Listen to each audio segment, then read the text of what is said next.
Welcome to another episode of Ted Cooks. Today I'm making fresh pasta, and for this you need flour, eggs, salt, and olive oil. I'm using my stand mixer here, and you need some sort of pasta attachment as well.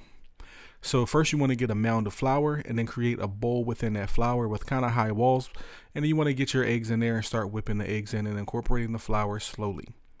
I like to do mine one at a time, so once that first egg is pretty thick and incorporated, I add my second egg and whip that in as well.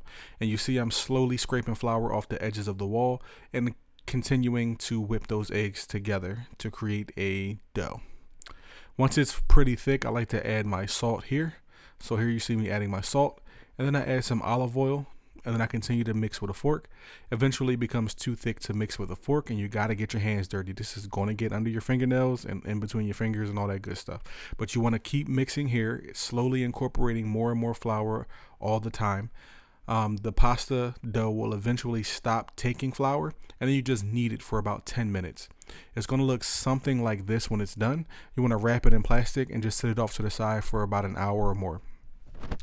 After that time has expired, you want to come back to it, and I cut it in half for a more manageable piece of dough.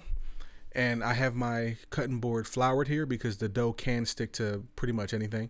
So I have the board floured, and then I add a little extra flour to my board just in case I need it for something and I don't need that big container just on the counter. So you see I got my stand mixer ready. I flatten the dough out in order to fit it through the pasta attachment. And this is just the rolling out part of it. So what I did was I put it through the largest setting, then I folded it in on itself and I put it through a couple more times. And then after that, I just break it down and make every setting smaller and smaller and smaller until the dough is nice and thin and long. And after that, I add it into the cutting side. So this one has two cutting sides, one for spaghetti and one for fettuccine noodles.